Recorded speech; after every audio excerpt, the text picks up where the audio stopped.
Palmeiras enfrentou hoje o Cerro Porteño, jogo de ida das oitavas de final da Libertadores. O Palmeiras jogou a ida em casa, não conseguiu um bom resultado e, acima de tudo, não conseguiu uma boa atuação. Na verdade, hoje o Palmeiras não conseguiu uma atuação minimamente decente dentro de campo. Eu digo que foi um dos piores jogos que eu vi do Palmeiras nos últimos tempos, individualmente falando e no ponto de vista coletivo também. Bom, vamos começar pela escalação. O Abel Ferreira, em teoria, mantém essa formação com três zagueiros, com os dois alas, né? O Alan pela direita e, infelizmente, o Piquerez pela esquerda. E eu digo na teoria porque na prática aconteceu uma situação bem diferente. Quando o jogo começa, a gente consegue observar que o Emiliano Martins ele jogou hoje como lateral direito, porque era basicamente isso que acontecia em muitos momentos. Ele abria na direita, um pouco mais avançado, o Piquerez fazia o mesmo movimento pela esquerda e ficava o Murilo e o Barbosa no centro, né, como a dupla de zaga. Então, quando a gente olha também o mapa de calor do posicionamento médio do Emiliano Martinez, ele jogou hoje como um lateral direito, né? Ele já havia jogado assim durante uma parte considerável do jogo contra o Inter no segundo tempo, como lateral direito. Tanto que naquele segundo tempo, quando o Giai entra, ele entra para jogar como lateral, não como terceiro zagueiro. A verdade é que o Emiliano Martinez ele não é um terceiro zagueiro, ele é um lateral. E o Alan, ele não é um ala, ele é um ponta direita. Então, na prática, essa história de três zagueiros não existe. Que é uma coisa que, assim, eu fico até surpreendido, né? Beleza. O Palmeiras, assim, o Jai não vem jogando bem, o Kelvin muito menos, né? Nenhum desses dois jogadores rende em nenhum sentido. Mas o Emiliano Martinez, de lateral direito, é a solução para a posição. Ele que pouco rendeu, pouco oferece na posição dele de origem, né, que é volante. Coloquei ele para jogar de lateral direito, sendo que como zagueiro, né, como um trio de zaga, ele mostrou um pouco mais de potencial, ele mostrou um pouco mais de qualidade, minimamente, né, porque não dá pra gente esperar muito desse jogador também. E daí você coloca ele de lateral direito, é alguma coisa que eu não entendo, né. E o primeiro tempo do Palmeiras é patético. Ele é patético porque, mais uma vez, a gente tem um despovoamento do meio-campo. Eu tinha falado nos últimos vídeos que um ponto forte dessa formação é um preenchimento maior do meio, porque você tem o Marlon Freitas mais à frente ali, à frente da zaga com o Andrés Pereira, que o Andrés Pereira joga um pouco mais avançado, né? Daí você tem muitas vezes o Maurício, você tem o Flaco, você tem John Arias, que são jogadores que acabam se aproximando, né, por dentro, acabam gerando opção por dentro, né?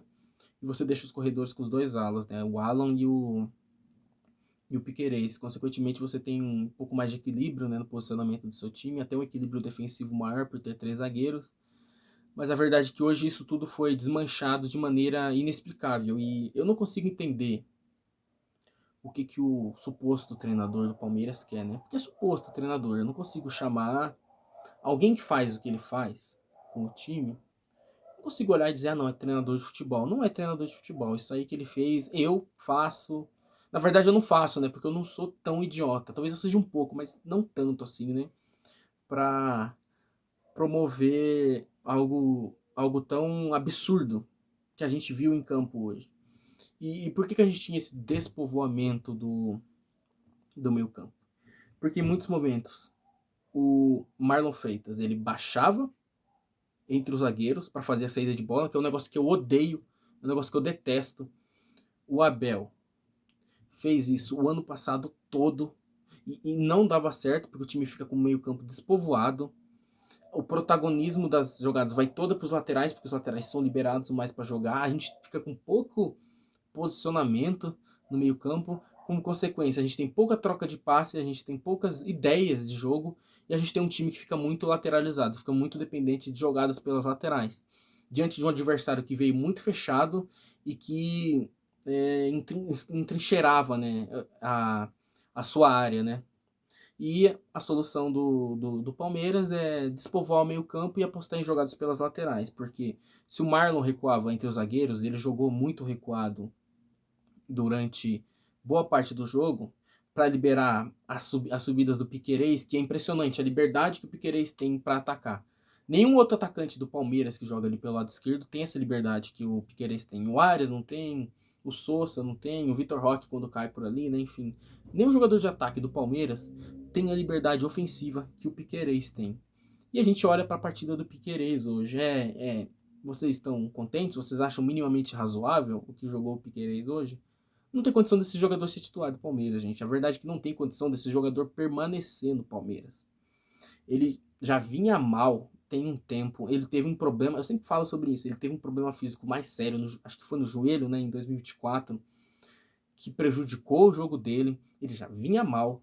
Esse ano ele se machuca de novo e ele volta da lesão muito pior do que ele estava. Ele é um jogador que ele não oferece nada ao Palmeiras, porque na defesa ele não consegue ajudar, porque ele não tem mais o mesmo vigor físico que ele tinha antes por conta das lesões. Ele no ataque é absurdo, é absurdo, ele não acerta um cruzamento, ele não acerta uma tabela, ele tenta forçar a jogada a todo momento, ele força com passes que não fazem sentido. Então me diz, qual que é a função desse jogador dentro de campo? O que o Arthur precisa fazer para se tornar titular no lugar do Piquerez? Eu não sei. O Arthur, ele vinha jogando bem antes do retorno do Piquerez. Ele vinha jogando bem. Eu não tô dizendo que o Arthur é um super lateral. Pode ser que um dia ele seja um grande lateral esquerdo. Eu acho que é um jogador bom, interessante, tem potencial para ser um bom jogador. Eu não sei o que vai ser do Arthur na carreira. Mas hoje ele oferece muito mais do que o Piquerez. E fazendo o mínimo. O Arthur fazendo o mínimo, ele oferece muito mais do que o Piquerez. Porque o Piquerez faz muito menos do que o mínimo na lateral esquerda do Palmeiras. Então é inadmissível que ele tenha tanto protagonismo no jogo. E a gente veja, o Marlon Freitas, que é um primeiro construtor, primeiro organizador, né, de jogadas, joga como um 5 de organizar o jogo, de pensar o jogo, por mais que eu acho que ele deveria ter alguém do lado dele que ajudasse ele na construção, né, um 5 que jogasse ao lado dele para compensar essa deficiência defensiva, né, na verdade, que ele tem. Daí a gente tem que ver ele jogando entre os zagueiros, o Andreas Pereira jogando como meia-direita. E assim, tudo bem, eu vou pontuar aqui que o Andreas Pereira, para mim, é um jogador extremamente omisso no Palmeiras já faz um tempo. É um jogador que tem qualidade, é um jogador que tem qualidade para bater na bola, para chutar de fora da área, para chegar mais à frente, para ser um jogador mais criativo, mas ele não tenta nada. Ele prefere ser omisso, ele prefere tentar sempre a jogada mais óbvia e simples o possível para não se arriscar. Ele não tem personalidade, ele tem qualidade, mas ele não tem personalidade. Isso não dá para negar. Só que olha o jeito que os jogadores do Palmeiras são posicionados em campo. O André joga como meia direita e em alguns momentos até como um ponta direita. Ele tá lá para fazer jogadas de linha de fundo e cruzar na área. É para isso que servem os meias do Palmeiras. Então é algo assim inacreditável. O Flaco Lopes não solta uma bola. Eu tenho que falar disso também.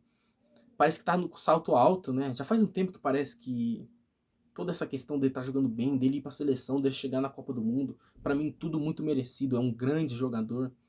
E beleza, ele fez o gol hoje, mas eu tenho que destacar que parece que tá jogando de salto alto, não solta a bola para ninguém, não toca a bola para ninguém, não dá sequência em uma jogada.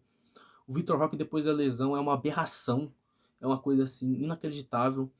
É um jogador que tecnicamente a gente vê que é limitado, é muito mais de imposição, de força física, de velocidade, e que ele voltando de lesão ele vai ter sim dificuldade por conta dessa falta de repertório técnico, mas não é possível que esteja tão mal assim, mano. Não é possível. Ele tem a questão de confiança também. É um jogador que parece que o psicológico dele, a questão da confiança dele se abala muito fácil. John Arias também, uma partida. Como é que eu vou descrever a partida do John Arias? E assim, gente, eu aponto aqui a questão individual, mas sem tirar da conta também os erros do treinador, os erros na parte coletiva, né, do time, porque não tem como, não tem como. Não tem como a gente criticar só o jogador e não olhar para o trabalho pífio e patético que é feito pela comissão técnica. A gente tem um jogador como o John Arias, ele não consegue jogar no Palmeiras, ele não consegue ter espaço para jogar, ele não consegue, não são criadas situações para que esse jogador ele jogue, ele se sinta confortável dentro da posição, dentro da função dele de campo. Porque pelo lado esquerdo, o Piquerez tem mais liberdade para atacar, tem mais volume ofensivo do que o próprio João Arias. Então, me explica isso, me explica. E aí a gente chega no segundo tempo, depois no primeiro tempo a gente só não ter tomado um gol porque o jogador do Cerro Porteño foi burro, era só ele tentar chutar, ele foi tentar cavar um pênalti, para mim não foi pênalti, mas é assim, é burro, né? É burro. E na segunda etapa a gente volta até pior do que a gente tava jogando, né? E cara, a, a, a substituição do treinador. Eu não tenho muito mais o que acrescentar para falar do jogo em si. O segundo tempo foi muito parecido com o primeiro, ó, talvez até pior. É um time que não consegue fazer nada com a bola, é um time que se atrapalha com a bola. Os jogadores do Palmeiras parece que nunca viram uma bola na vida, eu não entendo o que acontece. É um bando de jogador profissional milionário que parece que nunca viu uma bola na vida deles. E aí o Palmeiras está jogando. O Piquerez está péssimo na partida. E o Abel ele chama o Arthur. Daí a gente pensa, nossa, ele vai tirar o Piquerez para colocar o Arthur. Ele tira o Emiliano Martinez. E no lance do gol que a gente toma que estava impedido, que a gente, numa sorte do cacete hoje, não tinha ninguém marcando ali pelo lado direito. Por quê? Gente, vocês têm que entender o seguinte. O Palmeiras hoje não estava jogando com uma formação de 3 zagueiros e 2 alas. O Alan jogava de ponta e o Emiliano Martinez jogava de lateral direito. Ou seja, ele tirou o Emiliano Martinez para deixar o time com 2 laterais esquerdos, o Piquerez na teoria como zagueiro, só que a gente não tinha ninguém fazendo a lateral direita, porque a gente não estava jogando no 3-5-2, a gente estava jogando, sei lá, no 4-3-3, a gente estava jogando numa linha de 4. Ele desmonta, ele tira esse quarto jogador e deixa só com 3. Esse espaço aqui não é preenchido por ninguém. E é exatamente nesse espaço que a gente toma o gol. O Alan chega atrasado porque não entendeu muito bem qual que era a função dele no jogo a partir da saída do Emiliano Martins, porque o treinador não tem a capacidade de explicar isso, né? O Murilo, pífio, patético, mas uma partida vergonhosa do Murilo, que já tinha entregado um gol no primeiro tempo. Ele e o Emiliano Martins se enrolaram naquela jogada do pênalti não marcado para o Cerro, que volta a dizer não foi pênalti. E a gente toma um gol, a gente tem uma sorte do cacete de que o gol estava impedido, senão a situação teria sido muito pior. Hoje era pra gente ter perdido dentro de casa, pro Cerro, o 10º colocado do Campeonato Paraguaio. Não tem, assim, desculpa, não tem justificativa para isso, sabe? Não tem como a gente dizer, não, dava pra gente justificar uma derrota. Nem um empate é justificável, sabe? Vencer por menos de 3 gols de diferença já é um vexame pro Palmeiras. Olha a diferença entre os dois times. O centroavante dos caras é o Verratti. Você percebe isso? Não tô dizendo que o Verratti é ruim, mas é um nível. É um nível. É um cara de 40 anos que saiu do Vasco. E lá ele é o principal atacante do time. Depois a gente caga um gol. A gente caga um gol com o Flaco Lopes, que... Um gol cagado do cacete também. Vamos falar a verdade. É um gol chorado. Não dá nem vontade de comemorar um gol desse. E aí a gente toma um gol de empate. No momento que o time estava entupido de defensores, o Abel tirou o Flaco para colocar o Gomes, encheu o time de defensor. Eu não sei se precisa ser tão extremista. Quando o time precisa ganhar, ele é 8 ou 80, ele é extremista. Ele acha que assim, pra gente ganhar tem que encher o time de atacante. Pra gente atacar bem, tem que encher o time de atacante. Pra gente defender bem, tem que encher o time de defensor. Ele não para pra pensar ele não raciocina. Ele não para pra pensar no posicionamento dos jogadores. Não, ele só entope o time de gente em um determinado setor. Se a gente precisa atacar e fazer gol, ele entope o time de jogador na frente. Se a gente precisa defender, ele enche de gente na defesa. Como se isso fizesse sentido, como se isso bastasse para que a gente se defendesse bem. E aí a gente está cheio de gente na defesa, sai um cruzamento da direita e o Carlos Miguel falha. E aí eu vou falar o seguinte do Carlos Miguel. Ou melhora, ou evolui, ou a gente vai ter que buscar outro goleiro. Eu cansei de defender ele aqui, cara. Eu cansei. Jogo após jogo esse cara faz uma cagada. É um goleiro inseguro, é um goleiro que não passa confiança, velho. E aí é uma coisa que eu nunca falei aqui, mas eu vou falar. O Everton, por mais que eu não goste do Everton como pessoa, não ache ele um ídolo do Palmeiras, detestava as atitudes dele. Ele foi um grande goleiro no Palmeiras. Ele foi um baita goleiro. Em determinado momento, determinados anos, ele foi o melhor goleiro do Brasil. Eu já defendi que ele fosse até titular da seleção brasileira ali em 2021, 2022. E beleza, ele entrou num momento muito ruim, tecnicamente, um desgaste muito grande com a torcida. Era óbvio que ele tinha que sair naquele contexto. Só que daí você substitui um goleiro com uma história no Palmeiras, um goleiro de alto nível, de altíssimo nível, para trazer um jogador inexperiente, com menos de 50 jogos na carreira, isso é um erro, cara, isso é um erro. E daí você pensa, ah não, ele tá mal, vamos colocar o reserva. Não tem reserva, o reserva é o Lomba, que tem 40 anos e não tem a mínima condição de jogar mais profissionalmente. Você vai olhar o terceiro goleiro, é o Aranha, que não consegue ser bom nem na base, nem no sub-20. Ou seja, a gente não vai ter goleiro esse ano, a gente não tem goleiro. E aí, gente, eu não tô colocando nada na conta do Carlos Miguel, eu não vou fazer isso, eu não vou ser covarde a esse ponto. Mas é algo que tem que ser comentado, da falta de planejamento, da falta da gente, da diretoria do Palmeiras, pensar futebol de maneira profissional. A diretoria do Palmeiras pensa futebol de maneira completamente amadora. Não é aceitável, não é razoável. Enfim, um resultado péssimo, um resultado assim, que é um vexame. É terrível esse resultado. A gente tinha que ir para esse jogo de hoje para abrir uma boa vantagem, para jogar um pouco mais tranquilo na volta. O jogo lá no Paraguai vai ser difícil. A gente já está tendo dificuldade contra esse time do Cerro desde o início do ano. A gente jogou 3 vezes contra eles esse ano e não venceu ainda. O que garantia a gente tem de que o Palmeiras sai classificado do jogo no Paraguai? E se o Palmeiras for eliminado, o que vai acontecer? É aceitável? Um time que investe bilhões cai nas oitavas de final pro Cerro, um time que é meio de tabela no Campeonato Paraguai, e todo o investimento, e o chaveamento que a gente tem, que é um dos mais acessíveis de todos os tempos para o Palmeiras chegar numa final. A situação no brasileiro, aquela gordura que a gente tinha, já ficou pelo caminho. O Flamengo hoje tem um jogo a menos, que deve vencer, que é um jogo contra o Mirassol. Então, em teoria, o Flamengo está 3 pontos atrás do Palmeiras. Era para o Palmeiras ter uma vantagem maior, mas tropeçou em jogos que não podia tropeçar. E aí? Como é que acontece? Tem Copa do Brasil agora. Vocês me garantem que o Palmeiras passa do Santos? Que o Palmeiras vai ter facilidade contra o Santos? O Santos é melhor do que o Cerro Porteño. Pelo menos individualmente é. E a gente decide fora também. Então, que garantia vocês me dão de que o Palmeiras vai vencer títulos? Com esse trabalho horroroso, ridículo da comissão técnica do Palmeiras. O Palmeiras só volta a ganhar títulos, gente, quando esse treinador mequetrefe, esse treinador ridículo sair do time. Porque enquanto ele estiver aqui, ele vai continuar sabotando o Palmeiras e roubando o Palmeiras. Ele tá roubando o Palmeiras.